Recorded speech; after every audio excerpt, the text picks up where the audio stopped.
সবাইকে আসসালামু আলাইকুম। দিলদারকে বাংলাদেশের কে না চিনে? চলচ্চিত্র জগতের ৯০ দশকের যে সমস্ত ছেলেমেয়েরা রয়েছে, তারাই সবচাইতে ভালো চিনে এই দিলদারকে। সেই দিলদারের আজকে আমরা গ্রামের বাড়িতে চলে আসছি ভাই। তার গ্রামের বাড়িটা কেমন, তার বাড়িঘর কেমন এগুলা দেখার জন্য আসছি। তো তার বাড়িতে যাওয়ার আগে আমরা তার যে কবরটা রয়েছে, একদম রাস্তার পাশে তার কবরটা আমরা দেখতে পাইলাম। এখানে দেখতে পাচ্ছেন মরহুম আলহাজ দিলদার হোসেন পাটোয়ারি দেখতে পাচ্ছেন। মরহুম আলহাজ দিলদার হোসেন পাটোয়ারি তিনি মৃত্যুবরণ করেন। এখানে তারিখটা লেখা রয়েছে ৭ অক্টোবর ২০০৩ সালে। ৭ অক্টোবর ২০০৩ সালে তিনি মৃত্যুবরণ করেন। তার গ্রামে আমরা অবস্থান করতেছি, তার বাড়িতে এখনও যাওয়া হয় নাই। তো মহান আল্লাহ তাআলা তাকে আসলে ব্যস্ত নসিব করুক, আমরা এই দোয়াটাই করি। ৯০ দশকের যে সমস্ত ছেলেমেয়েরা রয়েছে, তারা যখন জানতে পারতো কোনো একটা মুভিতে, কোনো একটা ছবিতে যে দিলদার হোসেন রয়েছে, তাহলে সেই ছবিটা আসলে কতটাই আনন্দদায়ক লাগতো, কতটাই ভালো লাগতো, শুধুমাত্র ৯০ দশকের যে সমস্ত ছেলেমেয়ে রয়েছে তারাই জানতো। আপনি দিলদার সম্পর্কে জানেন কিছু? দিলদারের ছবি-টবি দেখছিলেন? দেখছি মানে সে কেমন তো লাগে দিলদারকে?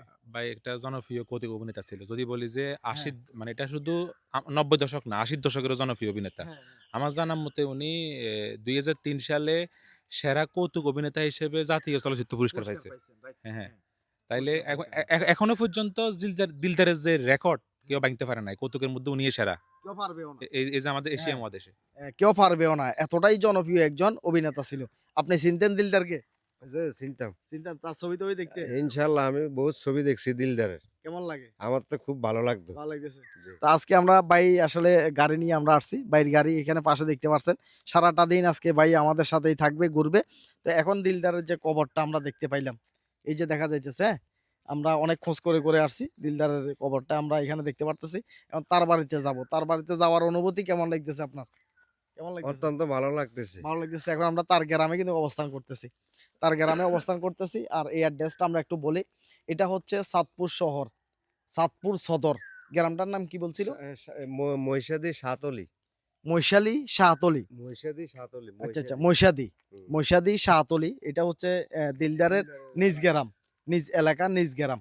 এখানে তার কবরটা রয়েছে একদম রাস্তার পাশে। একদম রাস্তার পাশে। আসলে এই গ্রামের মানুষ হয়তো জানে না যে দিলদারকে সারা বিশ্বের মানুষই চিনে। তিনি কতটাই জনপ্রিয়। সারা ওয়ার্ল্ডে কতটাই জনপ্রিয়। কত দারুণ অভিনয় করত। ৯০ দশকের, যেটা সাব্বির ভাই বলছে ৮০ দশকের যে সমস্ত ছেলেমেয়েরা রয়েছে, তাদের কাছে কতটাই জনপ্রিয় ছিল সেই দিলদার। তো আমরা যাবো তাদের গ্রামের বাড়িতে যাবো আমরা। এটাই হচ্ছে তার গ্রাম। একদম বাড়িতে আমরা প্রবেশ করব, দেখি বাড়িতে কে থাকে না থাকে, তার আত্মীয়স্বজন কেউ আছে কিনা, তার যে ঘরদুয়ার রয়েছে এগুলোর অবস্থা কি।